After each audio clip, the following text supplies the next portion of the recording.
Bromo Seltzer presents The Adventures of Ellery Queen.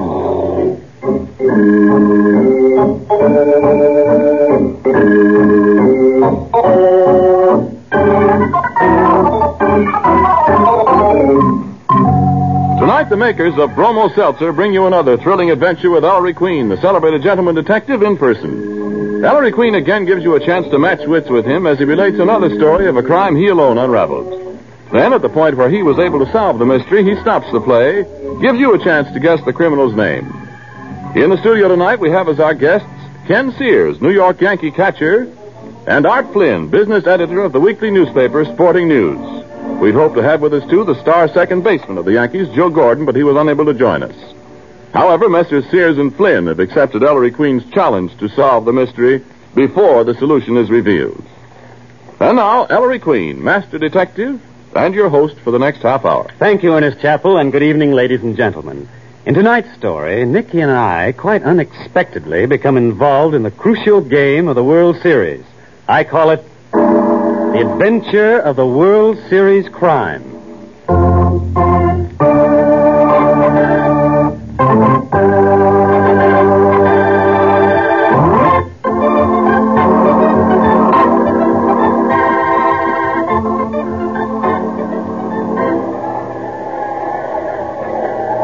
Series. Now, you all know what's happened. The Eagles won the first 3 games. Then the Larks came back to take the 4th and 5th games, and now the Larks are leading in the 6th game 3-2. Here's the pitch. Ball 4. That's a walk for Henderson. Fills the bases for the Eagles. 2 out. We'll see now. Oh, here's the great Sparks himself coming to bat. Now let's see. A hit will score 2 runs.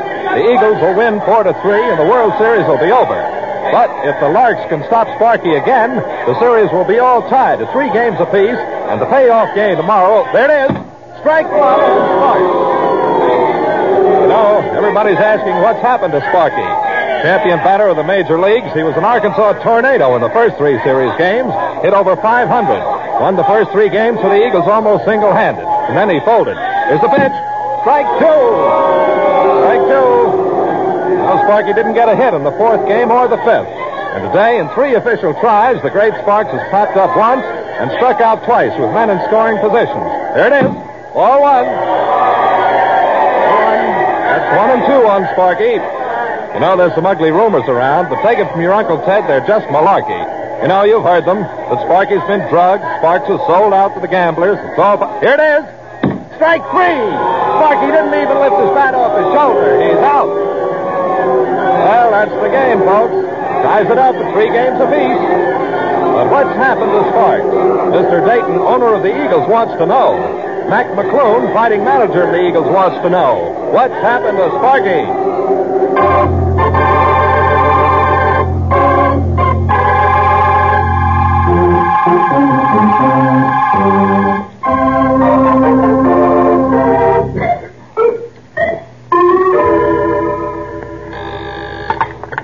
Yeah.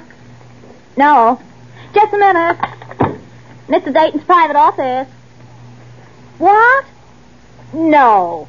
Say, listen, Weisenheimer, I'll give it to you in plain English. There ain't no more tickets. Oh. Hello, Mr. McClune. The boss in, Susie. Yeah, he's waiting for you. Say, Mr. McClune, I want to tip you off. The boss said me and the boyfriend could see today's game from his box, and, well, you know what that means. Yeah. As usual, Dayton's ducking out in a pinch. Yeah, well, the rest of us still think you can lick them bums, Mr. McClune. Thanks, Susie. You want to see me, Mr. Dayton? Oh, come in, Mac. Yeah. Mac, I am leaving you in complete charge. Going away today, Mr. Dayton? I notice you have your golf clubs already. Yes, I'm running up to the country club. I couldn't stand the strain of the final game, Mac. My heart, you know. Yeah. Go ahead. I'll phone you the result. Well, it's not as if I were running out on you or the team, Mac. Of course not, Mr. Dayton. You'll bench Sparks, of course. Thought you were leaving me in charge. But, my dear McClune, he's had half a dozen chances to win the series in the last 3 games. And what's he done? If Sparky goes, I go. Oh, he couldn't bat a ball with a coal shovel. Bat a ball. Bat. Oh, what a fool I've been. Of course, the bat. What are you raving about, Mac? Look, Mr. Dayton, if your heart can stand the strain of making one phone call before you go out to play golf, just one, mind you, we can still win this series. A phone call? I want a detective. Pay any fee he asks, but have him here in 15 minutes. A detective? What detective, Mac? The best in the world, Mr. Dayton. If there's one man can save this World Series for us, it's Ellery Queen.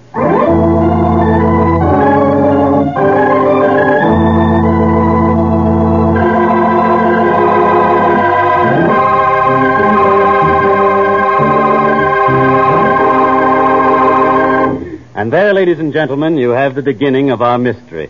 We'll be back in just a moment to tell you more. But first, Ernest Chappell.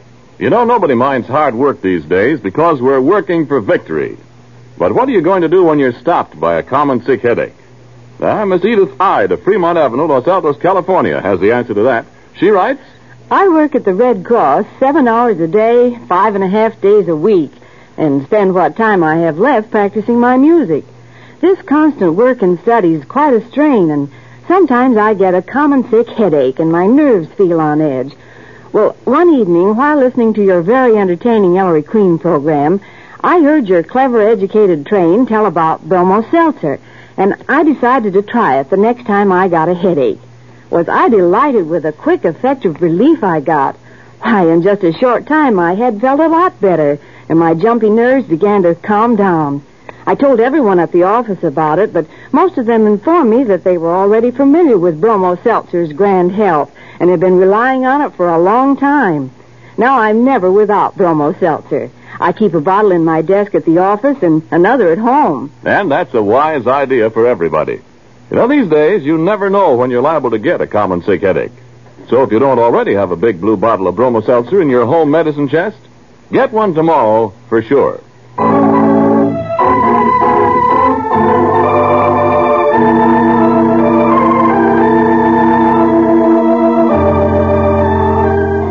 And now back to our mystery. In answer to Mac McClune's phone call, Ellery, Nicky, the inspector, and Sergeant Veely have just arrived. Hello, Mac. Hello, Ellery. You know my father, Inspector Queen. The inspector. Hiya, Mac. Sergeant Veely. Hi. And this is my secretary, Nicky Porter. Hello. Miss Porter. When they heard you wanted me on a case, Mac, I couldn't shake 'em off. Is anything we can do to help the Eagles win, Mac? Thanks, Inspector Queen. We're Eagle fans, all of us. We need 'em all, Miss Porter. I got a week's salary on the Eagles, Mac. You and a flock of others, Sergeant. Where's Mr. Dayton? In a place where he won't bother us. Ellery, if you can solve a mystery in 3 hours, we've still got a chance to win. If you can't... Doesn't sound like Mac McClune talking. 3 hours. Give me the facts. Well, Ellery, you know ball players. They're all kind of superstitious. Yeah, remember how Babe Ruth always touched second base on his way in from right field at the end of every inning? Sparky's worse, Sergeant. He's got a pet bat. You mean Ellery's got to find one of those nasty things that fly around at night? Mac's a baseball manager, Nicky, not a zookeeper. He means a baseball bat. Go on, Mac. Well, Ellery, with that pet bat of his, Sparky's the greatest hitter in the game today. Without it, he's just a bum, huh? Hold it, Sergeant. Mac, what happened to Spark's bat and when? Well, the morning after the third game, Sparky told me about it, but it went clean out of my head. Somebody stole his bat. Aha. If Sparky gets back his bat, you think he'll snap out of a slump, Mac? Inspector, I'll eat your badge in the Lark's dugout if he don't. Ellery's been asked to find stolen jewels, stolen documents, but a stolen baseball bat. Quiet, Nicky. Mac, was the bat stolen from the clubhouse? No, Ellery.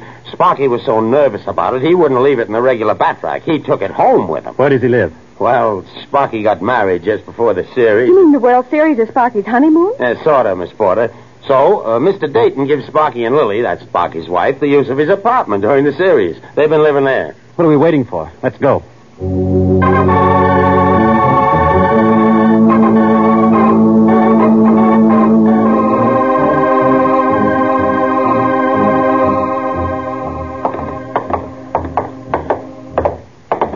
Here's Dayton's apartment, Inspector. Okay, Mac. Really, you park out here in the hall and watch this front door. Huh? We don't want to be disturbed. Go ahead, Ellery. Knock. Fancy layout. Oh, Inspector, you ain't leaving me out in the cold in a case like this. Bailey! Yes, sir. Mac, come on in. Hello, Sparky. This is Inspector Queen, his son Ellery, and Miss Porter. Howdy. Meet the missus. Lily, Hi, meet Mr. Inspector Spark. Queen. Hiya. Gee, it's awful good of you folks to help Sparky. I reckon I'm past being helped, Lily. Maybe not, Mr. Sparks. When did you first discover your bat was stolen? Well, Mr. Queen, I always put the bat in the hall closet there. The first thing I woke up the morning of the fourth game, I looked in the closet, and Uncle Sam, that's my pet name for the bat, you see. Sparky calls everything we own by a pet name, Mr. Queen. There's a skunk back home that bothers the chickens. Sparky calls him Hitler. I'm beginning to like you, Sparky. The bat was missing, Sparky, when you first looked in the closet that morning? No, Inspector. That time Uncle Sam's standing there all right.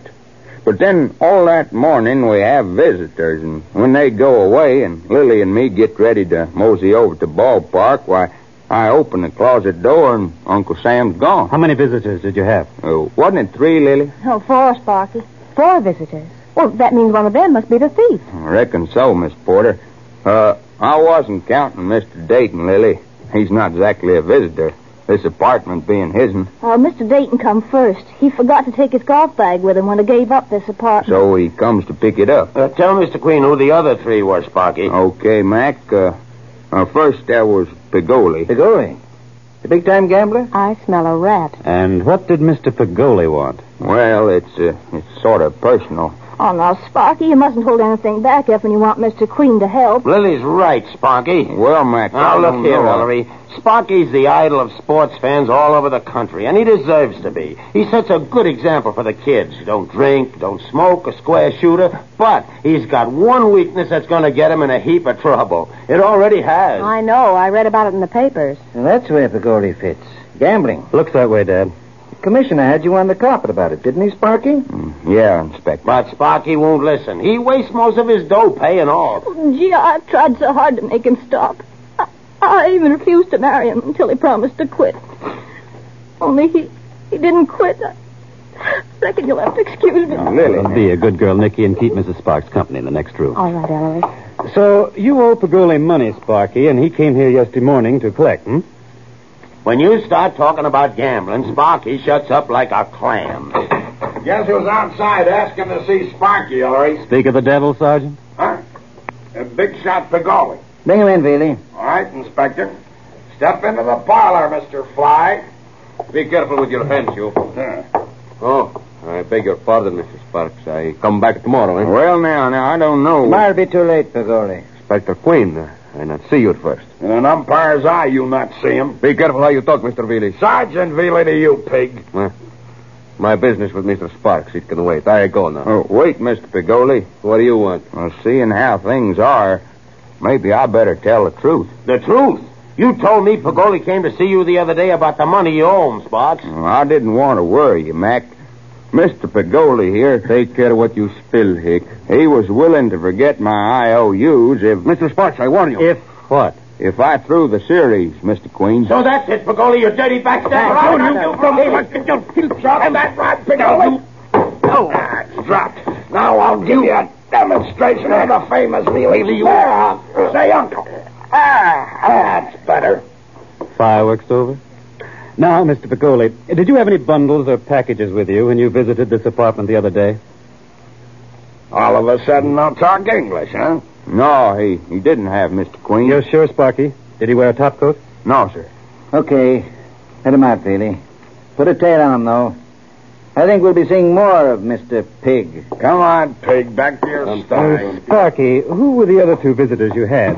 Who came after Pagoli? After Mr. Pagoli comes Collins. Collins? Manager of the Larks? Yep, and after Collins comes Buck Fisher. Fisher's the first baseman on your own team, Mac, isn't he? Yeah. Sparky beat Buck out of the batting championship by 3 points. Less than 2 hours left. Time's running out. Dad, you and Mac tackle manager Collins, the Larks. Nicky and I will call on the vanquished Eagle batsman, Buck Fisher. You'll find both of them at the stadium now, Ellery. Good. That saves us time. Dad, we check with each other at the stadium. Sparks can give us the other details on the way over. Hurry.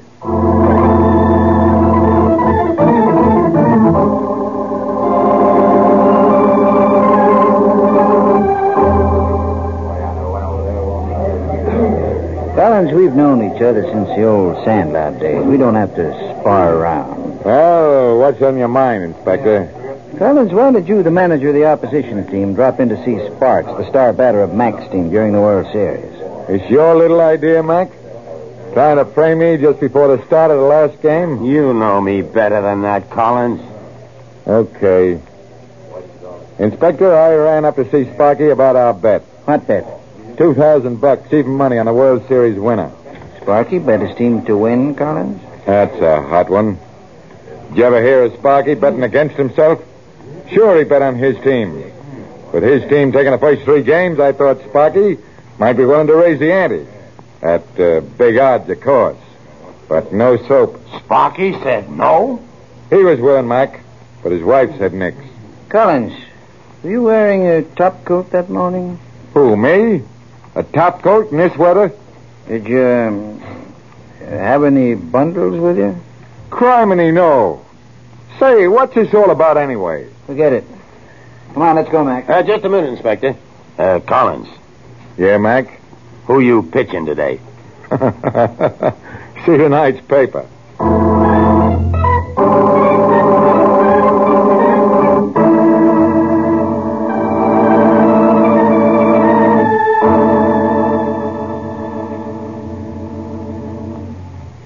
There's the door to the Eagles' locker room, Nicky. Yes, and there comes an eagle. Excuse me, are you Buck Fisher? Yeah? See you out in the field, fellas. Who are you? What? Don't you know Ellery Queen? Never heard of him, lady.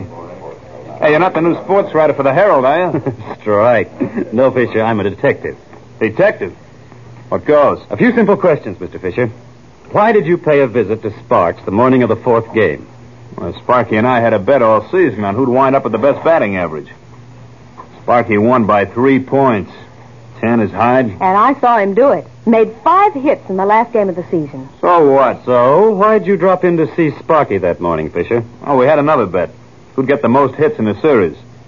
Sparky hit like a house afire the first 3 games, but I figured he'd fold. So that morning I comes up and I says, Sparky, how about doubling the bet? Did he, Fisher? He says yes, but his wife says no.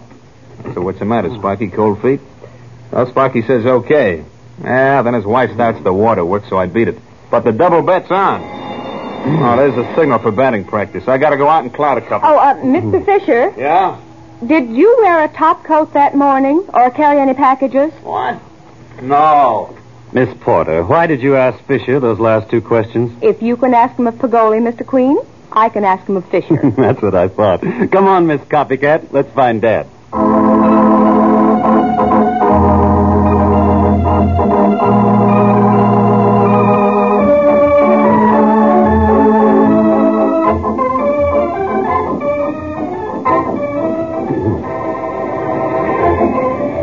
Inspector, you learned exactly as much from Collins as Ellery and I did from Buck Fisher. Yeah, Nicky, a great big goose egg.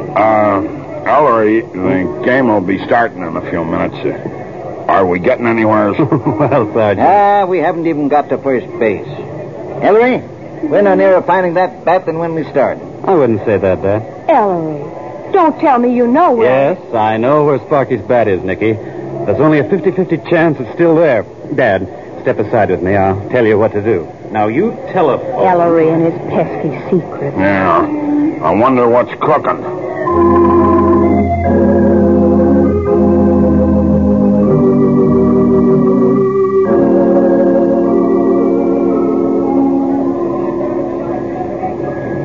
Nearly 2 hours since Dad made that phone call, Nicky, and no sign of anybody. You wear out the sidewalk, Ellery. 2 hours waiting at the ball player's entrance, and we could have been inside with Dad and Veely watching the game. Dad, what inning is it? Last of the ninth, son. What's the score now, Sergeant? Still the same, Miss Porter. 1-0 favor of the Larks. Oh, give up, Ellery. It's too late now. You must have been wrong this time. Nicky, I tell you I wasn't wrong. I couldn't have been. Oh, how can I go in there and face Mac McClune without that pet bat of Sparky? Well, you can't do the impossible, Ellery. He gave you only a few hours. What's that? Nicky, this is it. What, a police call? But Ellery... You Ellery Queen? Yes? Here it is. The bat.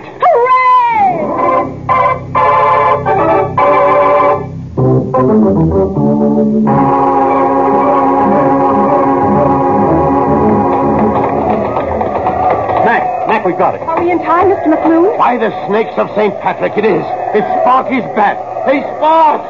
Floyd, call Sparky back. He's on his way to the plate. Right. Wait for the police to department. Hank, how's it stand? Oh, we're behind, Inspector. Same as yesterday. 1-0 last. The ninth bases full. 2 out and Sparky up. Sparks get a hit. Any hit will drive in 2 runs. And we win. Sparky, take the lead out of your feet. Hey, what is it, Mac? You're not benching. Your bat, Sparky. Your own bat. Here. Now go on out there and use it. Uncle Sam. Don't you worry, Mac. Good old Uncle Sam won't let you down. One side, fellas.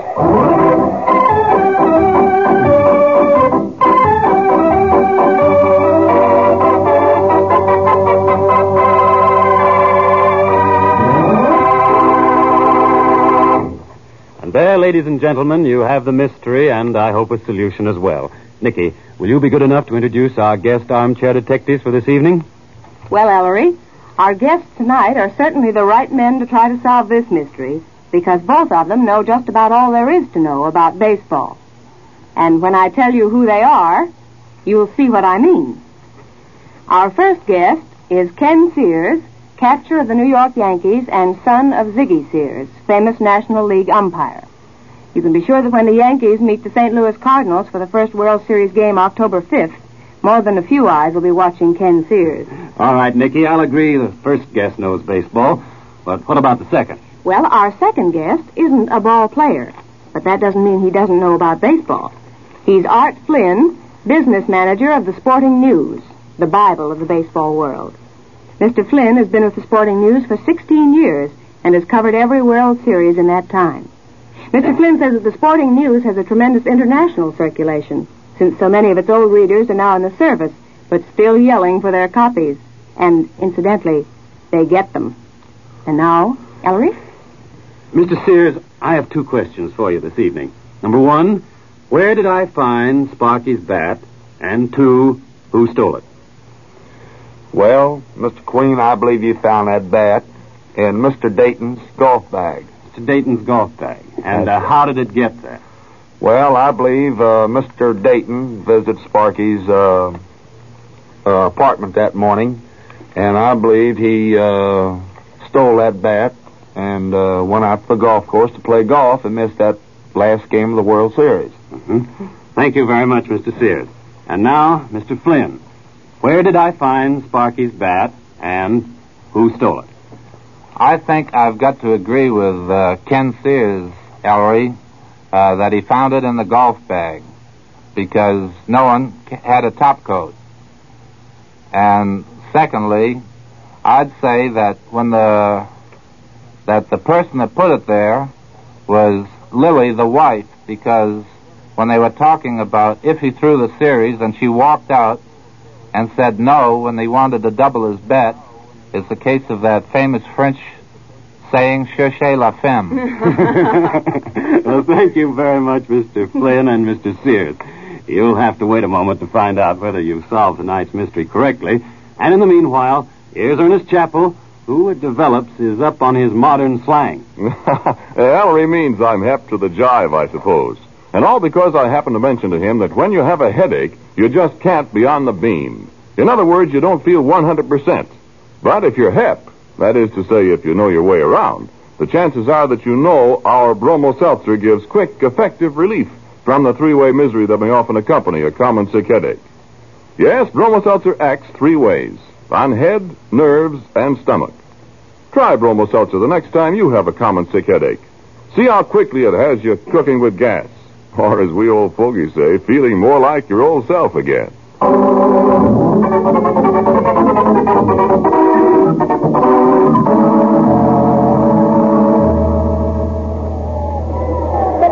Where did you find the bat? That was simple, Nicky, once I knew the facts. Only 4 people, Dayton, Pagoli, Collins, and Fisher, visited Sparky between the last time he saw the bat in the closet and the time he saw it was gone. So obviously, one of those 4 stole the bat from the apartment. Well, I said that long ago, Ellery, but which one? The important question wasn't who took the bat, Nicky, but how. How was the bat taken out of the apartment under Spark's nose without Spark seeing it? Strike 1. After all, a bat is a sizable object, 36 inches long and a solid hunk of hickory. So that's why you asked about the packages and the top coats, huh? Right, Dad. But none of the 4 visitors carried a package or wore a top coat. The top coat idea was a shot in the dark. Actually, you can't conceal a 36-inch baseball bat under a coat, or or inside a trouser leg for that matter, and still walk like a human being. Yet the bat was taken from the apartment. How? Ball one. There was one article taken out of that apartment that was big enough to conceal a 36-inch baseball bat. But Sparks said nothing went outside. Wrong, Dad. Sparks said one thing did go out. Remember? Dayton's golf bag. Dayton? The owner of the Eagles? The one who lent the Sparks' his apartment? That's right. Dayton came back for his golf bag, Sparky said. And with the top zippered over, it'd hold a baseball bat and not be seen. No! Strike two. Now, either Dayton put the bat in his golf bag or someone else did. If Dayton were the thief, the first thing he'd do once he was out of the hotel was get rid of the bat. But if someone else put the bat into Dayton's bag and Dayton hadn't yet looked inside, the bat would still be there. So, Nicky, Ellery told me to phone the chief of police nearest to Dayton's country club. Chief rushed to the club, found Dayton's bag still unopened, and the bat inside. Well, Mr. Dayton can't be the thief. And there's ball two. Then who stole the bat? Who did it? Well, who hid it in Dayton's golf bag? Well, who was in the apartment when Dayton took away his bag? Not Pagoli, not Collins, nor Fisher. None of them had arrived yet. Only two people were there besides Dayton, Sparks and his wife. Did Sparky steal his own bat? Would he deliberately get rid of the one thing he needed most to win his bet? No. Couldn't be Sparks. Then it must be... You mean his own wife? Mrs. Sparks stole that bat? She's the only one left, so Sparky's wife must be the thief. Ball three, Maestro. For Pete's sake, Ellery, why? Mrs. Sparks. Yes, Mr. Queen. Will you come here, please? You were wanting me, Mr. Queen. You've heard what I just said. Mrs. Sparks. Lily, why did you do it? Oh, gee, I thought if Sparky lost his pet bat, he'd lose his bets. And Collins and Fisher and Pagoli and all the others. I thought that would cure him. But I didn't realize what it would mean to Mac and to Sparky's teammates and all the fans. I was scared to admit it. Doggone it, a foul. Ellery, do we have to tell Sparky? If everything comes out all right, I don't see why, Nicky. Oh, you're a darling.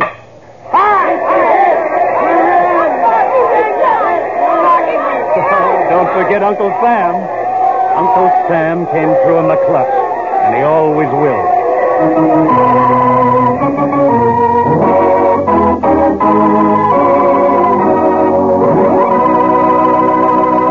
And there, ladies and gentlemen, you have the solution to the mystery. I want to thank Mr. Sears and Mr. Flynn for appearing as guest armchair detectives this evening. We want especially to compliment Mr. Flynn on his skill in solving the crime. We have for both Mr. Sears and Mr. Flynn a personal gift from Bromo Seltzer, also an autographed copy of my latest mystery anthology, The Female of the Species, and a subscription to Ellery Queen's Mystery Magazine. In just a minute, Ellery will be back to tell you about next week's mystery. Meanwhile, here's a friendly tip from an old pal, our famous talking Bromo Seltzer train. Fight headache 3 ways. Bromo Seltzer, Bromo Seltzer, Bromo Seltzer, Bromo Seltzer. Why, yes, fight headaches 3 ways with Bromo Seltzer. You see, common sick headaches may often affect you 3 ways: pounding head, nerves that jingle, jangle, jingle, and upset stomach. So it seems sensible to take Bromo Seltzer, which is scientifically designed to fight all 3. Yes, Bromo Seltzer gives quick relief from that pain in your head. Bromo Seltzer helps calm jumping nerves. Bromo Seltzer helps settle upset stomach. Now you can take Bromo Seltzer while it's still fizzing or after it settles down. Use it only as directed on the label. For frequent or recurring headaches, see your doctor. When it's a common sick headache that has you feeling miserable, let our talking train tell you how to lick it. Fight headache 3 ways. Bromo Seltzer, Bromo Seltzer, Bromo Seltzer, Bromo Seltzer, Bromo Seltzer. Say, Ellery, come on back here a minute. You got anything to say before we close up this shop? Yes, I have, Chappie. Well? Ladies and gentlemen, because you had asked for them, during the summer months, we brought you what we felt were the best of the Ellery Queen mysteries broadcast during the last 5 years. Tonight's story marks the end of these command performances. For with next Saturday's mystery, we will again bring you brand new Ellery Queen adventures.